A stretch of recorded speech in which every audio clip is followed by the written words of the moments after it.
అగ్రరాజ్యం America Iran మధ్య యుద్ధ మేఘాలు ముదురుతూ ఉన్నాయి. ఇరాన్ అణు సామర్థ్యాన్ని నామరూపాలు లేకుండా చేయటమే లక్ష్యంగా ప్రెసిడెంట్ డొనాల్డ్ ట్రంప్ ఇప్పుడు కొత్త సాహసోపేతమైన నిర్ణయం తీసుకోబోతున్నారు. ఇరాన్ వద్ద ఉన్న యురేనియం నిల్వలను వెలికి తీసేందుకు ఏకంగా అమెరికా సైన్యాన్ని రంగంలోకి దించే అంశంపై ట్రంప్ యోచిస్తున్నారు. ఇప్పటికే ఇరాన్ అణు కేంద్రాలపై వైమానిక దాడులు జరుగుతున్న వేళ తాజా పరిణామం పశ్చిమ ఆసియాలో పెను సంచలనంగా మారింది. ఇది కేవలం మిడిల్ ఈస్ట్లో కాదు, పశ్చిమ ఆసియాలో మాత్రమే కాదు, అటు అమెరికాలో కూడా ట్రంప్పై వ్యతిరేకత ఏ రకంగా నమోదవుతోంది అనేది నిన్న జరిగిన భారీ ర్యాలీలో మనకు కనిపించింది. ఇరాన్ను అణురహిత దేశంగా మార్చడమే లక్ష్యంగా అమెరికా అధ్యక్షుడు డొనాల్డ్ ట్రంప్ పావులు కదుపుతున్నారు.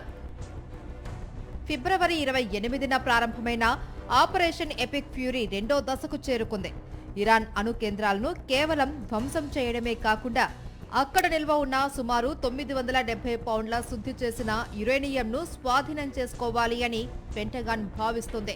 ఇరాన్ వద్ద ఉన్న బాంబు గ్రేడ్ యురేనియం ప్రపంచానికే ముప్పుగా పరిణమించిందని ట్రంప్ అడ్మినిస్ట్రేషన్ భావిస్తుంది. అయితే ఈ యురేనియంను వెలికి తీయడం అంత సులభం కాదు అని రక్షణ రంగ నిపుణులు హెచ్చరిస్తున్నారు.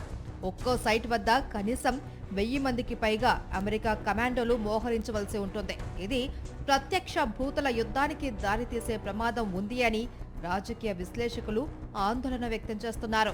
మరోవైపు హర్మూజ్ జలసంధిని తెరిచేందుకు ఏప్రిల్ 6 వరకు గడువు ఇచ్చిన ట్రంప్ ఆలోగా ఇరాన్ తన అణు మొండితనాన్ని వీడాలి అని హెచ్చరించారు.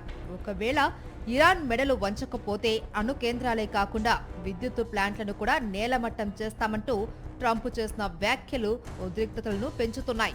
ఇప్పటికే అగ్రరాజ్యం వేల సంఖ్యలో మెరైన్లను, యుద్ధ నౌకలను గల్ఫ్ ప్రాంతానికి తరలించింది. యుద్ధం ప్రారంభమై నెల రోజులు కావస్తున్నా ఇరాన్ ఏ మాత్రం వెనక్కి తగ్గడం లేదు. అమెరికా సైన్యం ఇరాన్ గడ్డపై అడుగు పెడితే తీవ్ర పరిణామాలు ఉంటాయని టెహ్రాన్ హెచ్చరిస్తుంది. మరి ట్రంప్ యోచిస్తున్న ఈ యురేనియం ఎక్స్ట్రాక్షన్ ఆపరేషన్ సఫలమవుతుందా లేదా ఇది మరో సుదీర్ఘ యుద్ధానికి నాంది పలుకుతుందా అన్నది ఇప్పుడు ప్రపంచవ్యాప్తంగా ఉత్కంఠ రేపుతోంది.